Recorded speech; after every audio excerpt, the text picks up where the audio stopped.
घोषित चुनाव में कैसे देखते हैं? घोषित चुनाव इसलिए चुनाव भारतीय जनता पार्टी के लिए नहीं बचा क्योंकि वहां की जनता ने मन बना लिया है कि जो हमारा प्रत्याशी है सुधाकर सिंह, जो जनता की सुध लेता है, सुबह शाम दिन रात चौराहे पर उनके पड़ोस में उनके पास रहने वाले प्रत्याशियों को ऐतिहासिक वोटों से जिताने जा रहे हैं। ये जितने मंत्री जा रहे हैं ये अपना काम नहीं बता रहे हैं। ये मंत्री अगर जा रहे हैं घोसी में तो कम से कम ये बताएं कि दिल्ली की 10 साल की सरकार में और उत्तर प्रदेश की 6 साल की लगभग की सरकार में उन्होंने जनता को कितनी राहत दी है, कितनी सड़कें बनी हैं, कितने पुल बने हैं, कितनी स्वास्थ्य इंतजाम बेहतर हुए हैं, कितनी शिक्षा के क्षेत्र में काम हुए हैं, या नौजवानों को नौकरी रोजगार दिया है। बुनकरों का जितनी कुछ योजनाएं थी सब छीन ली गई। बुनकरों को जो सुविधाएं मिलती थी वो छीन ली गई।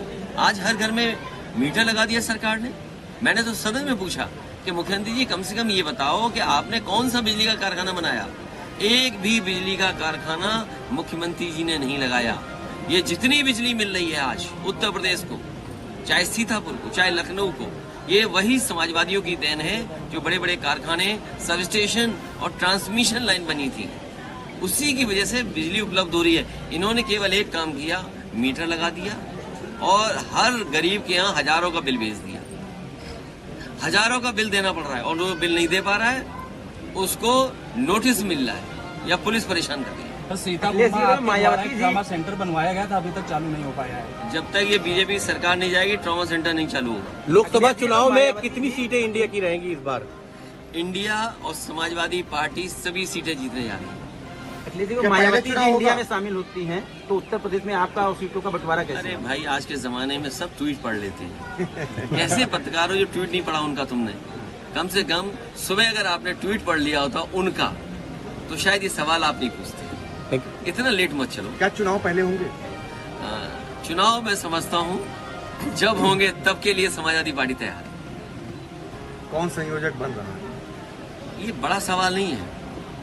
बड़ा सवाल ये है कि बीजेपी को कैसे हराया जाए, और बीजेपी को नहीं हराया तो मैं आपसे आज कह के जा रहा हूँ वोट देने का अधिकार छिन जाएगा।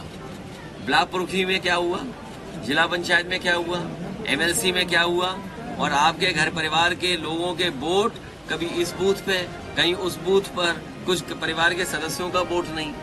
इसलिए अगर बीजेपी 24 में जीत गई, अधिकार तो छोटी चीजें जो छिन रही है अभी, अधिकार से बड़ी चीज है आपके वोट का अधिकार।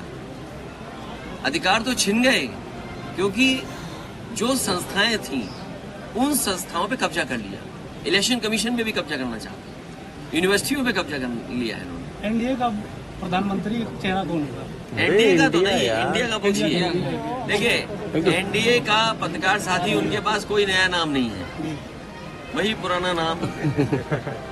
और फिर 10 साल की क्या उपलब्धि है और लखनऊ की क्या उपलब्धि है उनकी, महंगाई उपलब्धि है। और सोचिए कितने महीने, 10 साल में पहली बार रक्षाबंधन आया बीजेपी के लिए। सोचिए 10 साल में पहली बार बीजेपी का रक्षाबंधन आया जिसमें 200 रुपए उन्होंने सिलेंडर के कम किए। क्या पिछले 9 सालों में रक्षाबंधन नहीं आया? क्या ओणम त्योहार नहीं आया पिछले सालों में?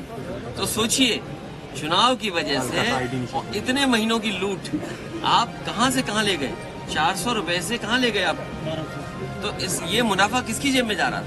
अगर 200 रुपए आज कम किए तो 200 रुपए पहले किसकी जेब में जा रहे थे? ये बड़ा सवाल है।